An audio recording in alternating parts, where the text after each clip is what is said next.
مساء الخير على حبايبي الحلوين، وحشتوني قوي وحشتوني كتير. في الاول كده هنصلي على النبي زي ما اتعودنا عليه افضل الصلاه والسلام. النهارده هنعمل معاكم الفول المدمس الجميل ده بسر المحلات.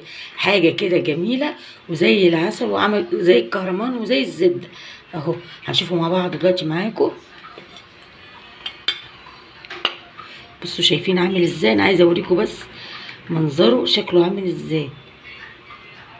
حاجه كده زبده وجميل جميل جميل. بصوا هوريكم بقى الفولايه عامله ازاي زي الزبده ازاي. بصوا الفول عامل ازاي، عباره عن زبده. بصوا زبده مستوي، وعايزه اقول لكم طعمه عسل. هوريكم بقى هنعمل ايه. احلى طبق فول هتعملوه. هنحط رشه الملح كده بتاعتنا، هنقلبه. اهم حاجه نقلبه بقى كده، وهنهرسه بالشوكه كده شويه.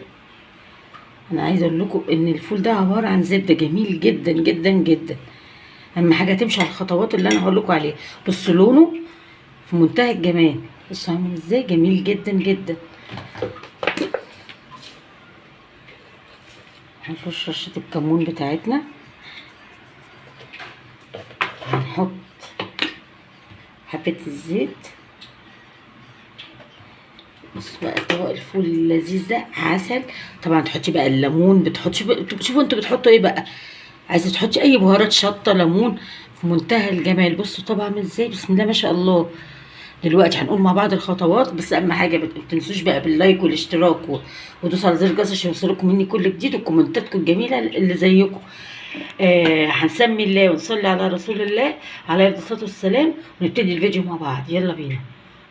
والتدميس يعني هاتوا الحبايه المتوسطه، لا كبيره قوي ولا صغيره قوي. وفي الكبير حلو برضه، بس انا جبت الحبايه ايه اللي هي متوسطه زي دي كده. هنبتدي نعمل ايه دلوقتي. هنحطه في حاجه غويطه وهننقعه ونشوف مع بعض. بصوا انا نقيته حلو جدا وغسلته. بصوا عامل ازاي ونقعاه اهو. هيتنقع في الميه ليله كامله. لو عايز على السريع هتحطي على الاقل 5-6 ساعات في ميه سخنه، بس انا مش هفضل كده. انا هفضله اني انقعه ليله كامله. بصوا اهو منقوع ليله كامله، شايفين اهو في ميه نضيفه، وانا غسلته غسل حلو ونقيته وكل حاجه. هنسيبه بقى ليله، وبعد الليله ان شاء الله نشوف مع بعض. بصوا بقى انا نقعت الفول ليله كامله. بصوا بقى عامل ازاي نفشه بقى جميل ازاي. انتوا تجيبوا حبايه الفول اللي هي فاتحه، شايفين اهي. بصوا الفول فاتح ازاي، في فول غامق وفي فول فاتح، وده متوسط، لا كبيره قوي ولا صغيره قوي. وزي لازم تسيب ليله كامله. لو عايزه تنقعيها بميه سخنه من 4-6 ساعات، على اساس ان الميه السخنه ممكن تفرد الفوله، بتفردها. بس انا بفضل ان يتنقع ليله كامله احسن اهو. والنهارده ان شاء الله هعملها في الدماسه اهي. عايز تعملي في حله عادي مفيش اي مشاكل، ما توقفيش نفسك، يا في حله يا في الدماسه. انا دلوقتي هعمله في الدماسه عشان لو ما عندكيش قصدي دماسه اعملي الفول في حله. دلوقتي هنصفي ميته خالص وهشطف شطفه حلوه وهنشوف هنعمل ايه. بصوا خلاص انا صفيت منه الميه وشطفت شطفه جميله جدا. هنبدا بقى ايه، تاخدوه كده ونحطه في الدماسه.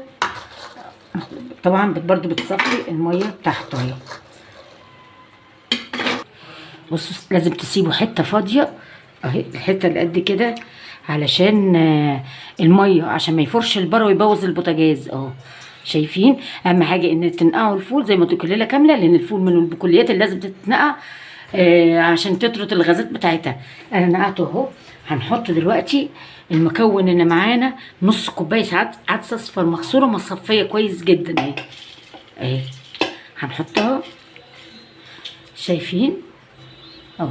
عايزه تبدلي بقى ما عندكيش عدس ممكن تحطي فول. عايزه تحطي بدل العدس الاصفر ما عندكيش يبقى تحطي فول مدشوش او هتحطي رز. بس انا اكتر حاجه بفضلها عشان العدس الاصفر عشان قيمته غذائيه واللون بتاعه، فهو ده انا اكتر حاجه بفضلها.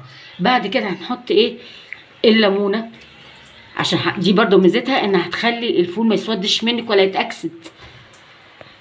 وهنحط بتاع 2 معلقة كبار خل. ليه بقى ميزه الخل؟ مش هيخليه برضو يسود منك وهيطر وهيسوي الفول بسرعه اهو، شايفين. وهنعمل ايه بقى دلوقتي. دلوقتي بقى هنحط ميه من الحنفيه عادي اهو. نحط ميه، عايز تحطي ميه مغليه برضو براحتك، ميه الحنفيه او مغليه هي النتيجه واحده. بصوا انا مليت الميه، لازم تسيبي حته عشان ما يفرش لبره. دلوقتي هنحط النار، هنحطه على النار وهنشوف هنعمل ايه. هنحط النار بس بيغلي جامد بس. بصي اهو بدا يغلي. اول حاجه هنعملها هنشيل الريم كده اهو من قبل ما يفور منك اهو. احنا هنشيل، مش هنخلي الريم عشان ما يسودش مني، ما تخليش اي حاجه تسود اهو. نشيل الريم خالص. الاضافه اللي هنحطها بقى، هنحط معلقتين بابريكا كبار اهو، شايفين اهو. وهنحط معلقتين برضو من الكركم اهو، شايفين. انا عايزاه برضو يغلي غلوه جامده اهو، يغلي غلوه جامده وبعدين هنشوف هنعمل ايه اهو. بصوا بيغلي، شايفين عامل ازاي بيغلي اهو اهو، بيغلي. هنسيبه يغلي وهنشوف هنعمل ايه. بصوا بقى بدا يغلي ازاي. انا هطفي عليه الاول. هنبدا نعمل الخطوه دي مهمه جدا. هتحطي ورق زبده كده وهتحطي عليه ورق فويل اهو، شايفين انا بعمل ايه انا عشان ما يخشلوش اي هواء ويتاكسد.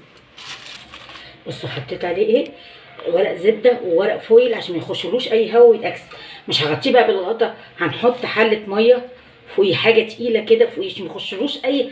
وهنولع على النار شمعه، هنحط الشياطه وهنولع شمعه زي ما وطي وسيبيه. ومن كل ساعه، بين كل ساعه وساعه تفتحي وتشوفي. لو محتاج ميه تحطي ميه مغليه بقى، هتحطي ميه مغليه مش ميه بارده، ميه مغليه. تمام. هنشوف بعد ساعه. هنحطه دلوقتي وهشوفه اوريكم بعد ساعه. بصوا بقى اهي، بصوا اهي شايفين اهو. هنزوده ميه زي ما قلت لكم، ميه سخنه بتغلي اهو، شايفين. هنغطي برضو عليه تاني اهو، شايفين غطيته تاني. وهنحط عليه الحله، هنسيبه ساعه كمان ونقلب فيه برضو. بصوا بقى انا كده الفول خلص معايا اهو. بصوا شايفين جميل قد ايه. طبعا ميته خفيفه. الخطوه الجايه دي بقى اللي هتخليه زي الفول الجاهز بالظبط بتاع بره. هنشوف مع بعض. هنحط بقى ايه، معلقتين نشا كده زي ما انتم شايفين. بصوا معلقتين نشا دوبتهم في ميه اهو، شايفين. دي الخطوه مهمه جدا اهو، شايفين. هنبدا بقى نعمل ايه دلوقتي، نحطها على الفول. هنبدا بقى اهو نحطه كده ونقلبه بقى، هيمسك نفسه. هنسيبه نص ساعه بس يغلي، بعد كده بقى هنشوفه مع بعض اهو. بصوا بقى عامل زي العسل. بصوا جميل قد ايه. انا بس عايزه اوريكم دلوقتي عامل ازاي لما يتحط بقى بغرفه جميل. عايزه اقول لكم انه خد مني بالظبط 5 ساعات على البوتاجاز على عين شمعه. وكل ساعه هتشوفوا وتزودوا ميه مغليه، كل ساعه تشوفوا وتزودوا ميه مغليه اهو. هنشوفوا مع بعض. بصوا انا عايزه اوريكم بقى. انا بصوا بغرف الفول حاجه بسم الله ما شاء الله، حاجه جميله جميله جدا جدا. بصوا عامل ازاي. انا عايزه اوريكم جماله بس عامل ازاي. بصوا حاجه زي الزبده. بصوا انا عايزه اوريكم بس جماله كده. بصوا الفول بس عشان هو سخن مش عارفه امسكه. بصوا انا عايزه اوريكم بس الفول عامل ازاي. بصوا بصوا عباره عن زبده. انا مش عايزه اقول لكم جميله قد ايه. هوريكم واحده تانية سخن بس، عايزه اوريكم بس. بصوا عامل ازاي، اقسم بالله في منتهى الجمال. زبده زبده زبده يعني. بس دلوقتي بقى هنعمله ايه. يا رب بقى الحلقه بتاعتي النهارده تكون عجبتكم. اهم حاجه بقى متنسونيش باللايك والاشتراك ودوسوا على زر الجرس عشان يوصلكم مني كل جديد. اشوفكم على خير. باي باي.